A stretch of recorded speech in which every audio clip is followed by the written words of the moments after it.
Hello everyone, আমার নতুন আরেকটা ফুড ব্লগে তোমাদের সকলকে জানাই অনেক অনেক স্বাগতম। তো চলো আজকের ব্লগটা শুরু করা যাক। মেইনলি এটা হলো সেকেন্ড পার্টের ব্লগ, বিকজ ফার্স্ট পার্ট আমি তোমাদের সকলের সাথে শেয়ার করেছিলাম আমার দাদার বউ ভাতে স্টার্টার্স আইটেমে কি কি স্টল দেওয়া হয়েছিল।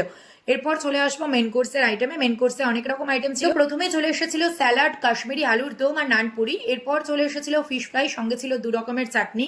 আর এই ফিশ ফ্রাইটা খেতে কিন্তু দারুণ ছিল। এরপর আমি নিয়েছিলাম সাদা ভাত, তার সঙ্গে নিয়েছিলাম ইলিশ মাছ। এরপর চলে এসেছিল পোলাও আর মাটন কষা। আর এই মাটন কষাটা খেতে তো একদম সেরা ছিল। এরপর ডেজার্ট আইটেমে ছিল আম কাসুন্ডির চাটনি, হট গুলাব জামুন, সন্দেশ। এই সন্দেশটা খেতেও কিন্তু খুবই টেস্টি ছিল। আর তারপর ছিল আইসক্রিম, বাটারস্কচ আইসক্রিম। দেন ছিল পাসপাস। আর সবার শেষে কিন্তু আমি খেয়েছিলাম বেনারসি পান। এই পানের কাউন্টারে তো অনেক রকমের পান মশলা ছিল, তো সেগুলো দিয়ে আমাকে এরকম সুন্দর করে একটা পান বানিয়ে দিয়েছিল। আর এই পানটা তো দেখতে আমার খুবই ভালো লাগছিল, কারণ এরকম সুন্দর করে পিঠের আকারে পানের শেপ দেওয়া যায়, এটা তো আমি ফার্স্ট টাইম দেখলাম। তো এই ছিল আমার খাওয়া দাওয়া। দেখা হচ্ছে আবার পরের একটা ব্লগে। বাই।